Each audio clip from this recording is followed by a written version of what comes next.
কিন্তু প্রিয় দর্শক, আজকের খুশির সংবাদটা হলো এর কিছুক্ষণ পরেই দেখলাম যে স্বরাষ্ট্র মন্ত্রণালয় থেকে আমাদের যে সেনা অফিসার স্বরাষ্ট্র মন্ত্রণালয়ের দায়িত্বে আছেন তিনি ঘোষণা দিয়েছেন যে আগামী 4 তারিখ বুধবার থেকে সরকার প্রধানে পিনাকি ভট্টাচার্য এবং ইলিয়াসের নাম আবারও আসতে চলেছে। এটা যদিও আমাদের জন্য খুশির সংবাদ, কারণ আমরা সবাই চাই পিনাকি ভট্টাচার্য এবং সেই সাথে ইলিয়াস সহ যারা এই স্বাধীনতা অর্জনের পিছনে সোশ্যাল মিডিয়ায় ব্যাপক ভূমিকা পালন করেছেন তাদেরকে উপদেষ্টা মণ্ডলীতে রাখা হোক। ডাক্তার পিনাকি ভট্টাচার্য, প্রফেসর সলিমুল্লাহ খান, সাংবাদিক কনক সরওয়ার, সাংবাদিক ইলিয়াস, তারা জনগণকে সংগঠিত করেছে, তারা পরিবার পরিজন সহ নিগৃহীত হয়েছে এদের হাতে। এই ধরনের ব্যক্তিরা যারা বিপ্লবকে সংগঠিত করার জন্য, জনগণকে সুসংগঠিত করার জন্য ভূমিকা রেখেছেন, এই ধরনের ব্যক্তিদের নিয়ে গঠিত হলে আমরা আরো আশ্বস্ত হতাম। আজকে আমি আমাদের মাননীয় প্রধান উপদেষ্টা প্রফেসর মোহাম্মদ ইউনূসকে উদ্দেশ্য করে কিছু বলতে আসছি। স্যার, আপনি আমাদের পরম শ্রদ্ধাভাজন। স্বাধীনতা যুদ্ধের পরে দেশের সবচেয়ে কঠিন একটা সময় আপনি এই দেশের হাল ধরছেন, কোটি কোটি বীর জনতার ইচ্ছাকে সম্মান জানায়। আপনার সাফল্য এই দেশের আপামর জনগণের সাফল্য। আমাদের প্রিয় মাতৃভূমি বাংলাদেশকে একটা স্বাধীন, সার্বভৌম এবং গণতান্ত্রিক রাষ্ট্র হিসেবে পুনঃপ্রতিষ্ঠিত করতে হলে আপনার সফল হওয়া ছাড়া আমাদের সামনে কিন্তু আর কোনো বিকল্প নাই স্যার। আমাদের পবিত্র অঙ্গীকার হচ্ছে আপনার সাফল্যে সর্বতোভাবে সহায়তা করা। বিশাল একটা শক্তির মাধ্যমে কিন্তু শেখ হাসিনার পতনটা হয়েছে, এত সহজে মনে করার কোনো কারণ নাই। মোহাম্মদ ইউনূসকে ছাত্ররা মারামারি করে তারপরে গণভবন দখল করে ফেলল। আসসালামু আলাইকুম দর্শক, দেশের বাহির থেকে যারা ঠিক এই মুহূর্তে এই ভিডিওটি দেখছেন সকলকে অনুরোধ করছি আজকের এই ভিডিওটি শেষ পর্যন্ত দেখার জন্য, কেননা ভিডিওর শুরুতে আপনাদেরকে বিশেষ কিছু অংশ দেখিয়েছি। আপনারা হয়তো বুঝে গেছেন আজকে কোন টপিক নিয়ে আলোচনা হবে এবং কোন ধরনের ভিডিও আপনাদেরকে দেখাবো। দর্শক, সম্পূর্ণ ভিডিওটি দেখার জন্য বিনীতভাবে অনুরোধ করছি এবং আজকের এই ভিডিওগুলো এককভাবে এবং ধারাবাহিকভাবে একের পর এক আপনাদের সামনে উপস্থাপনা করছি। দর্শক, সম্পূর্ণ ভিডিওটি দেখে আপনাদের মতামত কমেন্ট সেকশনে জানিয়ে দিবেন, আর অবশ্যই ভিডিওতে একটি লাইক করে সাথেই থাকবেন। তো চলুন দর্শক, মূল ভিডিওগুলো একের পর এক দেখে আসি। প্রফেসর সলিমুল্লাহ খান, সাংবাদিক কনক সরওয়ার, সাংবাদিক ইলিয়াস, এই ধরনের ব্যক্তিরা যারা বিপ্লবকে সংগঠিত করার জন্য, জনগণকে সুসংগঠিত করার জন্য ভূমিকা রেখেছেন, এই ধরনের ব্যক্তিদের নিয়ে গঠিত হলে আমরা আরো আশ্বস্ত হতাম। প্রফেসর ইউনূস, তাকে পতিত সরকার অনেক হেনস্থা করেছে, সুতরাং তিনি একটি বিপ্লবী সরকারের নেতৃত্ব দিতে যাচ্ছেন। তার এই অভিজ্ঞতা অতীতে ছিল না, তিনি ছিলেন বেসিক্যালি শিক্ষক। এই আন্দোলনে বিপ্লবে সরাসরি অংশগ্রহণ করেছেন আইনমন্ত্রী জনাব আসিফ নজরুল, বারবার নির্যাতিত হয়েছেন আরেকজন উপদেষ্টা আদিলুর রহমান। বাকি যারা উপদেষ্টা আছেন তারা দেশের কৃতি সন্তান, কিন্তু অনেকের মধ্যে বিপ্লবী চরিত্র নাই।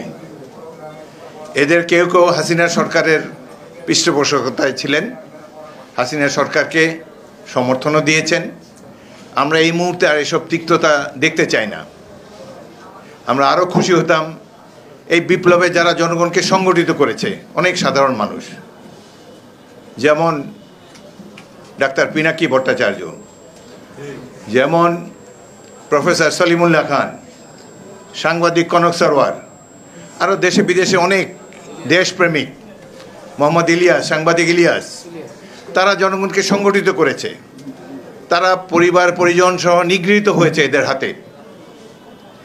এই ধরনের ব্যক্তিরা যারা বিপ্লবকে সংগঠিত করার জন্য, জনগণকে সুসংগঠিত করার জন্য ভূমিকা রেখেছেন, এই ধরনের ব্যক্তিদের নিয়ে গঠিত হলে আমরা আরও আশ্বস্ত হতাম। এই সরকার আরও ছাত্রদেরকে নেওয়া হোক, বৈষম্য বিরোধী ছাত্র আন্দোলনে যারা জীবন বিপন্ন করে ত্যাগ তিতিক্ষার বিনিময়ে এই সরকারের পতন ঘটিয়েছে, তাদেরকে নিয়ে গঠিত হোক সরকার। বুদ্ধিজীবীর আর বেশি দরকার নাই। আমাদের দেশে ভালো বুদ্ধিজীবী আছে, আরেক শ্রেণীর বুদ্ধিজীবী আছেন, তারা সকল সংকটের সময় মুখ বন্ধ করে ঘরে বসে থাকেন, কিন্তু বিজয় অর্জনের পর ক্যামেরার সামনে সবার আগে এসে উপস্থিত হন। এরা দেশের কোনো সংকটে এদেরকে পায় নাই। 1971 মুক্তিযুদ্ধে অল্প কয়েকজন ছিলেন। শিক্ষক সমাজে দেখেন সব জায়গায়, বিভিন্ন বিশ্ববিদ্যালয়ে, আমি ঢাকা বিশ্ববিদ্যালয়ের ছাত্র ছিলাম, তখনকার শিক্ষকরা ছিলেন দেবতুল্য মানুষ। এখন শিক্ষকদের মধ্যে অনেক দুর্বৃত্ত আছে যাদের শিক্ষক হওয়ার একাডেমিক যোগ্যতা নাই, কারচুপি করে, যেমন সরকার কারচুপি করে সংসদে বসে রাষ্ট্র ক্ষমতায় আসে, একইভাবে বিভিন্ন বিশ্ববিদ্যালয়ে তারা ভোটার নিয়োগ দিয়েছে, শিক্ষক নিয়োগ দেয় নেই। দলবাড়ি করার জন্যে অযোগ্য অশিক্ষিত স্বল্প শিক্ষিত মানুষকে, যাদের শুধু সার্টিফিকেট আছে, জ্ঞান গম্যি নাই, তারা বিভিন্ন শিক্ষক নেতা সেজে বসেছেন। এই সরকারকে আমরা সময় দিতে চাই। বিএনপির পক্ষ থেকে আমাদের মহাসচিব, শীর্ষ নেতা তারেক রহমান, অন্যরাও বলেছেন আমরা এই সরকারকে সময় দিতে চাই, তবে একটা যৌক্তিক সময় আমরা দিতে চাই। এই দেশে তো গণতন্ত্রকে পুনঃপ্রতিষ্ঠিত করতে হবে। গণতন্ত্রকে প্রতিষ্ঠিত করতে হলে নির্বাচনের কোনো বিকল্প নাই। অতি অল্প সময়ের মধ্যে আপনারা অবিলম্বে রোডম্যাপ ঘোষণা করুন এবং একটা যৌক্তিক সময়ে একটি নির্বাচন দিয়ে জনগণের প্রতিনিধিদেরকে রাষ্ট্রের দায়িত্বভার গ্রহণ করার সুযোগ করে দিন। এটাই আমরা চাই। রোডম্যাপ ঘোষণা করতে কোনো আপত্তি থাকার কথা নয়। আর একটি কথা প্রধান উপদেষ্টা বলেছেন, তাকে ছাত্ররা নিয়োগ দিয়েছেন, তাকে দেশবাসী নিয়োগ দিয়েছে। এই আন্দোলনে আমি যে এলাকার এমপি হয়েছি 6 বার, লালমোহন এবং তজুমুদ্দিন, এখানের 11 জন ব্যক্তি পুলিশের গুলিতে ঢাকা শহরে নিহত হয়েছে। 11 জনের মধ্যে কেউ ছাত্র নাই। এরা অধিকাংশই শ্রমিক, ব্যবসায়ী, রাজনৈতিক কর্মী। সুতরাং ছাত্রদেরকে অবশ্যই সাধুবাদ দেই। ত্যাগের বিনিময়ে এরা দেশ থেকে পালিয়ে যেতে বাধ্য হয়েছে, কিন্তু সারা দেশবাসী এই আন্দোলনে অংশগ্রহণ করেছে। ছাত্রদের সাথে সাথে ছাত্রদের পিতামাতারাও রাস্তায় ছিল। অতীতে এই ধরনের দৃশ্য কখনো আমরা দেখিনি। এটি হলো বিপ্লব। যারা কেবল বইতে পড়েছেন বিপ্লব, ভাগ্যবান আপনারা এই বিপ্লব রাজপথে দেখতে পেয়েছেন, যেখানে পিতা পুত্র কন্যারা মিলিতভাবে রাজপথে সরকারের বিরুদ্ধে আন্দোলন করছে, পানি খাওয়াচ্ছে, খাবার নিয়ে আসছে।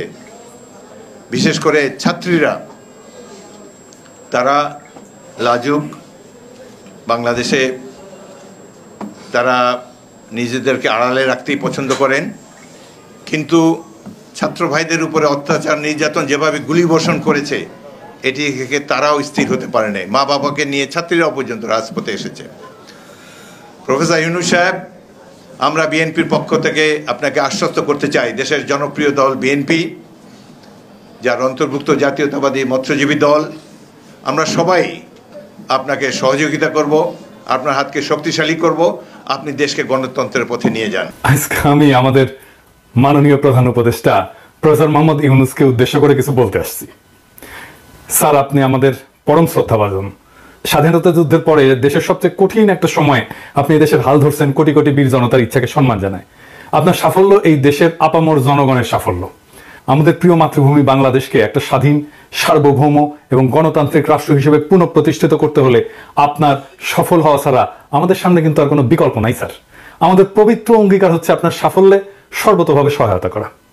আমি সম্প্রতি বলছি যে দেশে এখন যেহেতু কোনো বিরোধী দল নাই, সেহেতু আমরা একটা গঠনমূলক বিরোধী দলের ভূমিকা পালন করার চেষ্টা করব, অনেকটা শ্যাডো ক্যাবিনেটের মতো।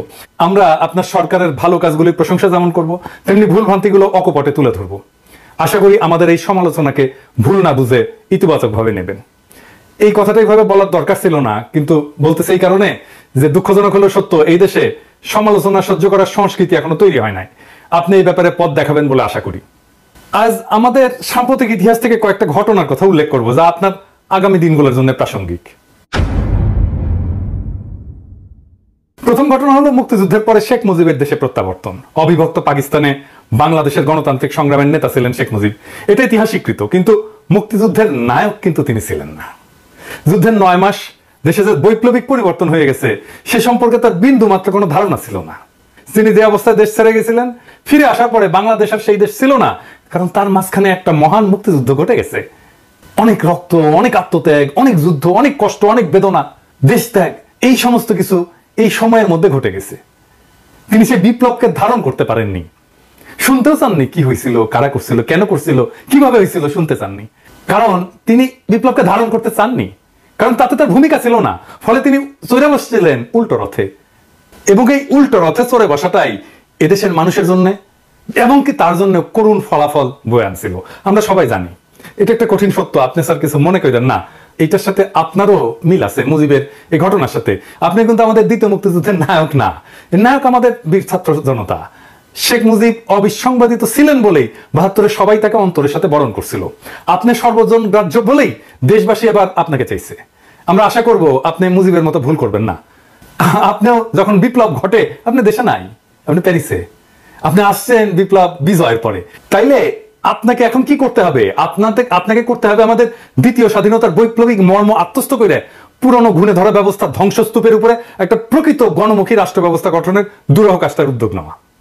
এদেশের মানুষের উপরে বারে বারে চাপাই দেওয়া হয়েছে গণতন্ত্র, রাষ্ট্রবিনাশী, স্বৈরশাসন এবং ফ্যাসিবাদ, যা কেবল জনগণের সকল অধিকার হরণ করে একটা প্রবল দুর্নীতিগ্রস্ত ব্যবস্থাই চালু করেনি, তা এদেশের স্বাধীনতা, সার্বভৌমত্ব, আঞ্চলিক অখণ্ডতা বিপন্ন করছে। আমাদের প্রত্যাশা আপনি স্বৈরশাসন এবং ফ্যাসিবাদের জানাজা পড়বেন এবং দাফন করবেন, যাতে আর কোনোদিন তা বাংলাদেশের পূর্ণ মাটিতে ফিরে আসতে না পারে। এবার ইতিহাসের দ্বিতীয় ঘটনাটা বলি। আপনি জানেন যে রাষ্ট্রপতি জিয়া হত্যার পরে সেনাপ্রধান এরশাদ তাৎক্ষণিকভাবে ক্ষমতা দখল করেনি। সে সময় মানুষের সেন্টিমেন্ট এমন ছিল যে তাতে তার পক্ষে রাষ্ট্র ক্ষমতা দখল করা সম্ভবই ছিল না। সে ধীরে ধীরে ঠান্ডা মাথায় ক্ষমতা দখলের পরিকল্পনা করে। ঘটনাটা হইতেছে যে পরিকল্পনাটা কিন্তু সে করে না স্যার, করছিল এরশাদ ছিল ভারতের ১ নাম্বার পুতুল। সে কি করছে? সে নতুন রাষ্ট্রপতি নির্বাচন করতে দিছে, যে নির্বাচনে বিজয়ী হয়েছিলেন ভাইস প্রেসিডেন্ট বিচারপতি আব্দুল সাত্তার। প্রেসিডেন্ট সাত্তার আসনে বসার পর থেকে তার শয়তানি শুরু হয়, এরশাদের খেলা শুরু হয়। প্রথমে সে দাবি করে দেশ শাসনে সেনাবাহিনীকে অংশ দিতে হবে।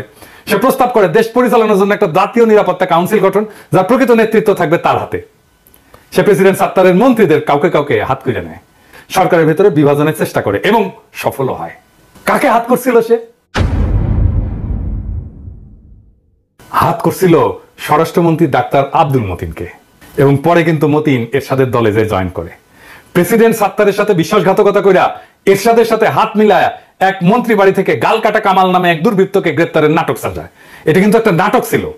গালকাটা কামাল কার শিষ্য ছিল সেটাও আমি জানি, যাই হোক সে গল্পে আর না যাই।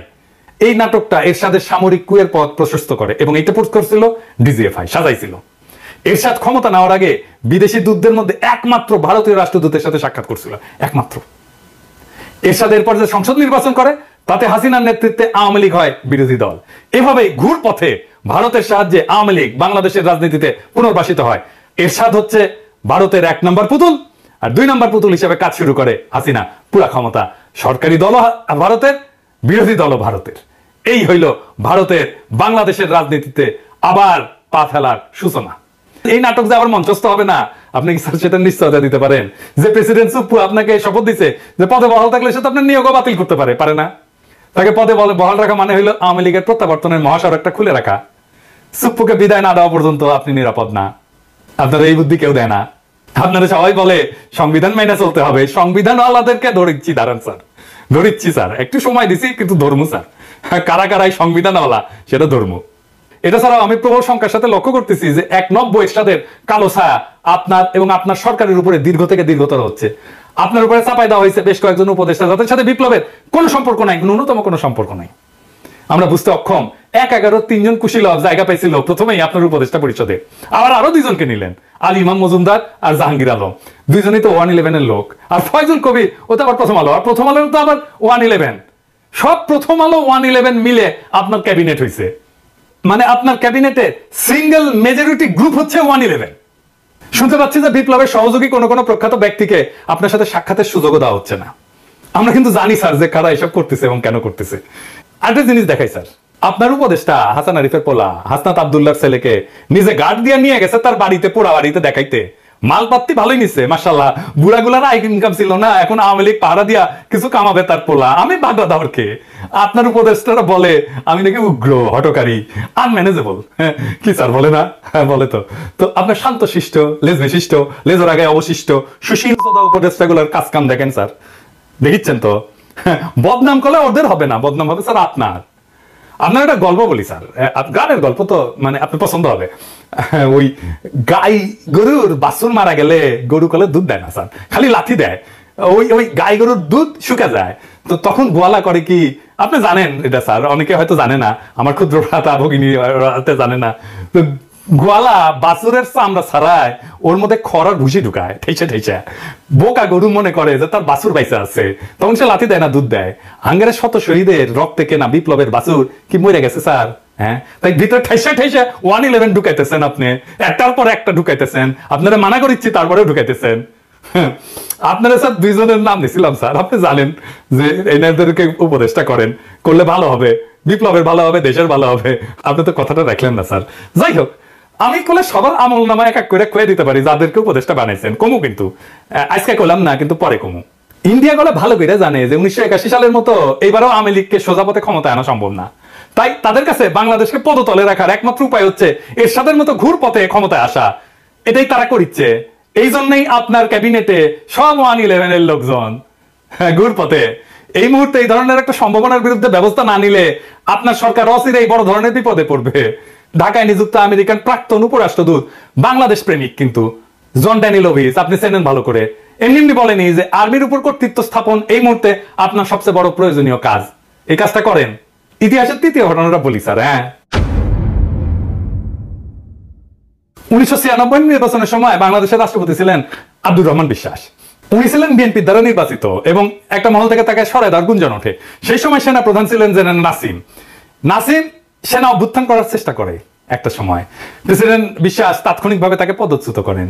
খুব ছোটখাটো মানুষ ছিলেন কিন্তু প্রেসিডেন্ট বিশ্বাস, বড় সড়ো না, লম্বা চড়া না, আমার মতো ছোটখাটো মানুষ, কিন্তু সাহসী ছিলেন। এই সাহসী কাজের জন্য প্রেসিডেন্ট বিশ্বাসের কিছু হয়েছিল?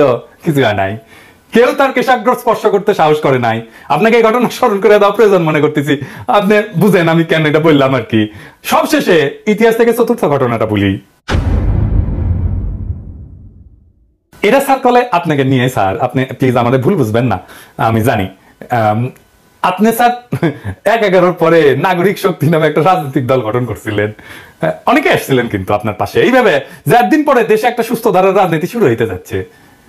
আপনার অনেক সাকসেস দুনিয়াতে, কিন্তু আপনার একটা ফেলিয়ার ছিল স্যার, আপনার নাগরিক শক্তি, আপনি রাজনীতি করতে পারেন নাই। আপনি কিছুদিন পর দলটা বিলুপ্ত করে দিলেন এবং বললেন যে রাজনীতি আপনার কাজ না, আপনি রাজনীতি থেকে সরে গেলেন, কুইট করলেন।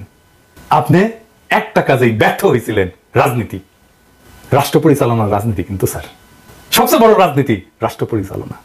ইতিমধ্যে কেউ কেউ আমার কাছে সন্দেহ প্রকাশ করছেন যে অবস্থা প্রতিকূল হইলে আপনি আবারও কুইট করে চলে যাবেন। আমি যদিও এসব বিশ্বাস করি না, তবুও আপনাকে মনে করাই দিচ্ছি যে আপনার চলে যাওয়ার কোনো রাস্তা কিন্তু খোলা নাই স্যার। আপনার দুনিয়াতে পাওয়ার কিছু নাই, এটা সত্য। দুনিয়াতে আপনি যে অসীম সম্মান পাইছেন, আপনি দুনিয়ার বুদ্ধিবৃত্তিক দিকে যেই জায়গায় আছেন, অবস্থান করতেছেন, সেইটার তুলনা বাংলা পৃথিবীতে আর কেউ নাই। কিন্তু এই বিপ্লব যদি ফেল করে স্যার, আপনার কোনো অর্জন কেউ মনে রাখবে না স্যার, আপনার ব্যর্থতা শুধু মনে রাখবে। দুনিয়া সম্পর্কে আপনি আমার চাইতে অনেক বেশি জানেন, মানব চরিত্র সম্পর্কে অনেক বেশি জানেন। আপনি মুরব্বী শুধু না, আপনি আমার গুরুজন। আপনাকে জ্ঞান দেওয়া আমার মানায় না, কিন্তু আমি আপনারে জ্ঞান দিতেছি না স্যার, আপনারে নির্মম রাজনৈতিক বাস্তবতা কইতেছি। আপনার পরম শুভাকাঙ্ক্ষীর মধ্যে পিনাকি এই রাজনীতির পঙ্কিল জটিল পথে দীর্ঘদিন হাঁটছে। আমার কথাগুলো চিন্তা করেন। আপনি যদি ব্যর্থ হন, আপনার কোনো সাফল্য দুনিয়া মনে রাখবে না স্যার, আপনার এই ব্যর্থতার কথা মনে রাখবে। খুবই নির্মম এটা। আপনি নিশ্চয়ই উপলব্ধি করেন যে আপনার সরকার বিফল হলে এই যে আন্দোলনকারী লক্ষ কোটি ছাত্র জনতার কি হবে, এটা জানেন তো স্যার। হয় তারা মারা যাবে, নয়তো আয়না ঘরের মতো বন্দিশালায় ধুকে ধুকে বাকি জীবন কাটাবে। আমাদের সমস্ত স্বপ্ন চূর্ণ বিচূর্ণ করে পরাজিত ফ্যাসিবাদ বহুগুণ নির্মমতা নিয়ে বাংলার মাটিতে আবার ফিরে আসবে। বাংলাদেশের স্বাধীনতা, সার্বভৌমত্ব, আঞ্চলিক অখণ্ডতা চিরতরে হারায় যাবে। সুতরাং বিপ্লবকে সাফল্যের স্বর্ণ শিখরে পৌঁছে দেওয়ার যে পবিত্র দায়িত্ব আপনি গ্রহণ করছেন, তা আপনাকে সম্পন্ন করতেই হবে স্যার। শুরুতেই বিপ্লবকে সুসংহত করতে হবে, ফ্যাসিবাদের ফেলে যাওয়া দোসরদের তাড়াই দিতে হবে ক্ষমতার বলয় থেকে। আমার আবেদন, আপনি অত্যন্ত জরুরি কাজটা সেরে ফেলেন, পুরো সরকারকে আপনার নিজের সরকার হিসেবে সাজায় নেন। ইতিহাসে যে ঘটনাগুলো উল্লেখ করলাম, তার সবচেয়ে বড় শিক্ষা হলো যে এই কাজে যে কোনো ধরনের বিলম্ব করা যাবে না স্যার। বেহুলা বাসর ঘরে ঢুকছিল সবচেয়ে আনন্দের সময়টা কাটাইতে, ওই বাসর ঘরের ছিদ্রপথে সাপ ঢুকে গেছিল। এই বেহুলার এই ক্ষমতার বাসর ঘরে ছিদ্রপথে অনেকগুলো সাপ ঢুকে গেছে, তাদের এই মুহূর্তে খতম করেন স্যার। আপনি রাষ্ট্রপতির দায়িত্ব গ্রহণ করেন, বিপ্লবী জনতা তাদের সমস্ত ক্ষমতা আপনার উপরে অর্পণ করছে। বিপ্লব সংবিধান স্যার, আপনাকে সংবিধানের পথে যারা হাঁটাচ্ছে তারা বিপ্লবের শত্রু। বিপ্লব যদি ব্যর্থ হয়, আমরা কিন্তু উপদেষ্টা মন্ডলীর কাউকে ছাড়বো না স্যার। আপনি নির্ভয়ে রাষ্ট্রের পূর্ণ কর্তৃত্ব গ্রহণ করেন, রাজপথে আপনার অভিষেক হবে জনতার সমর্থনে। কিন্তু আপনি যদি ক্রমাগত আমাদের আহ্বান উপেক্ষা করেন, আপনার বিরুদ্ধে উচ্চকিত হইতে, এমনকি পথে নামতে আমরা দ্বিধা করব না। বিশাল একটা শক্তির মাধ্যমে কিন্তু শেখ হাসিনার পতনটা হয়েছে। এত সহজে মনে করার কোনো কারণ নাই ডক্টর মোহাম্মদ ইউনুসকে ছাত্ররা মারামারি করে তারপরে গণভবন দখল করে ফেললো, আর ডক্টর মোহাম্মদ ইউনুস বসে পড়লো। এত সরলীকরণ করলে কিন্তু ভুল করবেন। দেশ এখনো কোন দিকে যায়, কি হয়, সেটা নিয়ে অনেক কিছু দেখার আছে। আমাদের যেটা আমি ব্যক্তিগতভাবে যেই স্বপ্ন দেখি, যে ভারতের বিরুদ্ধে একটা সরকার থাকবে যারা ভারতকে কড়া জবাব দেবে, সেটাই দিচ্ছে ডক্টর মোহাম্মদ ইউনুস। আমি হ্যাপি, আমার কোনো সমস্যা নাই। যারা উপদেষ্টা আছে তাদের নিয়ে আমার কোনো সমস্যা নাই, আমি চাই এরা দেশ চালাক। তো ধরেন এই সরকারটাকে যে 5 তারিখে তারা সরাইতে পারেনি, এখন আজকে এসে আরেক মাসের 5 তারিখ হইতে যাচ্ছে, তখন আনসারদেরকে দিয়ে সচিবালয়ে অঘটন ঘটায় সরকার পতন করে ফেলবে, এই স্বপ্ন কিন্তু দেখে কাপড় চোপড় নষ্ট করেন না। তো আমি এই কথাটা বলার জন্য আজকে আপনাদেরকে এই ভিডিওটা শর্ট তৈরি করা, যে এই পর্যন্ত যত মানুষকে শেখ হাসিনা নতুন নতুন করে এইভাবে এই করার চেষ্টা করছে, আপনার দেশের পরিস্থিতি ঘোলাটে করার চেষ্টা করছে, তারপর আপনাদেরকে বোঝাচ্ছে যে হ্যাঁ এরকম করবা এরকম করবা, এরপরে তোমার পেছন পেছন দেখবা সেনাবাহিনীর কামান টামান সব চলে আসে, এসে দেখবা ডক্টর মোহাম্মদ ইউনূসের সাথে যুদ্ধ করা শুরু করে দিয়েছে, আবার আমাকে দেশে নিয়ে গেছে। এই স্বপ্ন যাদেরকে দেখাচ্ছে তাদের জন্য এই কথাগুলো বললাম, যে শেখ হাসিনা না অবস্থা দেখেন না, ভারতেও কি হয় সেটাও দেখেন। আপনাকে আবারও বলি, বাংলাদেশের আজকের যে পরিস্থিতি, এটা খুব সহজভাবে এই জায়গায় চলে আসে নাই। হেফাজতের 5ই মের রাতে 10 লক্ষ 15 লক্ষ মানুষ ঢাকায় ঢুকে নাই। শেখ হাসিনা কি করেছে? হোয়াই নট 4 তারিখ রাতে সেটা করলো, হোয়াই নট 5 তারিখ দিনে সেটা করলো? করে নাই কেন? কিসের জন্য করে নাই? কিছু একটা আছে, ব্যাপার কিছু একটা আছে, সেগুলো নিয়ে বিস্তারিত আলাপে যাইতে চাই না। আলাপ একটাই, সেটা হচ্ছে আপনার উপরে যেন আওয়ামী লীগ আর ভর করতে না পারে, এই ব্যাপারে খুব সাবধানে থাকতে হবে। আপনি ব্যক্তিগতভাবে ক্ষতিগ্রস্ত হবেন, আনসারে চাকরি করেন, তারপরে হিন্দু যারা এর আগে ভর করতে দিয়েছিলেন আওয়ামী লীগকে, আপনাকে এলাকায় ফিরে যেতে হবে, আপনার এলাকায় মুসলমানদের সাথেই আপনাকে থাকতে হবে। সো তাদের সাথে সম্পর্কটা কেমনে ভালো করা যায় সেই ব্যবস্থা করেন। আমরা মিলেমিশে সম্প্রীতি নিয়ে থাকতে চাই। হিন্দুরা আমার ভাই, আনসাররা আমার ভাই, পুলিশ আমার ভাই, সবাই আমার ভাই। যারা সরাসরি হত্যাকাণ্ডের সাথে সম্পৃক্ত না হয়েছেন তাদের কোনো সমস্যা হবে না, আপনারা মেনে নেন। এটা মেনে যদি না নেন তাহলে পরিস্থিতি আরো ভয়ানক হবে, আরো খারাপ হবে। আজকে যে আনসারে গিয়েছেন, আপনাদের তো এখন ক্যামেরা ফুটেজ দেখে দেখে আপনাদের বিরুদ্ধে ব্যবস্থা নেবে, কি করবেন? আপনাদের বস এসে বাঁচাবে? আপনার বসের সমস্যা আছে? আপনাদের যারা এগুলো করছে তারা কিন্তু সবাই শান্তিতে আছে। শেখ হাসিনা প্লেনে চলে গেছে তার পরিবারের লোকজনকে নিয়ে, আপনাদের কথা চিন্তাও করে নাই। তো এটা বোঝা উচিত যে যেই শেখ হাসিনা আপনাদেরকে একটা, সে তো তার ছেলেকেও ফোন করে বলতে পারতো যে তোমার ফেসবুকে একটা পোস্ট করো, করে বলো যে অবস্থা এরকম, সবাই যেন যার যার মতো শেষে গা ঢাকা দেয়, বা তারা কয়েকজনকে ফোনও করতে পারতো। মানে আনিসুল হকের মতো চামচা, সালমান এফ রহমানের মতো চামচা পর্যন্ত ধরা খেয়ে গিয়েছে। আপনি বুঝতে পারছেন, যেটা শেখ হাসিনা শেখ রেহানার মূল ক্যাশিয়ার, যে এই সালমান এফ রহমান আর এস আলম, এই দেশ থেকে যাইতে পারেনি, ধরা পড়ে গেছে। আপনি বুঝতে পারছেন যে আপনার অবস্থান কোথায় এই শেখ হাসিনার কাছে? সে বাংলাদেশে তার বাপের হত্যার প্রতিশোধ নিতে এসেছে, বাংলাদেশকে সে আরেক দেশের হাতে তুলে দেওয়ার জন্য এসেছিল, বাংলাদেশ গড়তে সে আসে নাই। এক একটা প্রকল্প এই যে দেখে যাদের অনেকেই বলে থাকেন যে অনেক উন্নয়ন হয়েছে এই সেই। সম্মানিত দর্শক মণ্ডলী, ধৈর্য সহকারে ভিডিওটি শেষ পর্যন্ত দেখার জন্য আপনাদেরকে অসংখ্য ধন্যবাদ। এবং আজকের এই ভিডিও সম্বন্ধে আপনাদের ব্যক্তিগত মতামত কমেন্ট সেকশনে জানিয়ে দিতে পারেন, কেননা অনেকে আপনারা দেখেছেন কমেন্ট সেকশনে এসে আপনাদের মন্তব্যগুলো কিন্তু দেখে তারা কিন্তু অনেক ধরনের আরও প্রশংসনীয় কথাবার্তা বলে থাকেন। দর্শক, আজকের এই ভিডিওটি পর্যন্তই, দেখা হচ্ছে পরবর্তী কোনো ভিডিওতে। আসসালামু আলাইকুম।